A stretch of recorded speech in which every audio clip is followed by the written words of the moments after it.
এই মাদের কাছে আমরা আরেকটি কার্ড দিব, সেই কার্ডটি হচ্ছে এলপিজি কার্ড।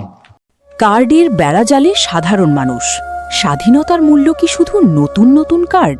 স্মার্ট কার্ড, পরে বিভিন্ন সেবার কার্ড, এখন petrol card, LPG gas card, এভাবে একের পর এক নতুন কার্ড চালু করা হচ্ছে।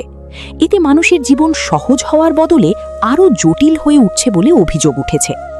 নাগরিকদের অনেকে মনে করছেন, মৌলিক সেবা পাওয়ার জন্য অতিরিক্ত কাগজপত্র ও কার্ডের উপর নির্ভরশীলতা মানুষের স্বাধীন চলাফেরা ও স্বাভাবিক জীবনযাত্রাকে সীমাবদ্ধ করছে।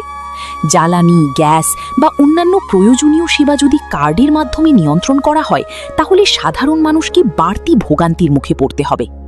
বিশেষজ্ঞদের মতে, সেবার স্বচ্ছতা আনার জন্য প্রযুক্তি ব্যবহার প্রয়োজন হলেও প্রতিটি ক্ষেত্রে আলাদা কার্ড চালুর ফলে মানুষ বিভ্রান্ত হচ্ছে। এতে সেবার মান উন্নত হওয়ার বদলে প্রশাসনিক জটিলতা বাড়ার আশঙ্কা রয়েছে। এখন সাধারণ মানুষের প্রশ্ন, স্বাধীন দেশে মৌলিক সেবা পাওয়ার জন্য আর কত কার্ড লাগবে? মানুষের অধিকার ও স্বাধীনতার মূল্য কি ধীরে ধীরে কাগজের একটি কার্ডে সীমাবদ্ধ হয়ে যাচ্ছে?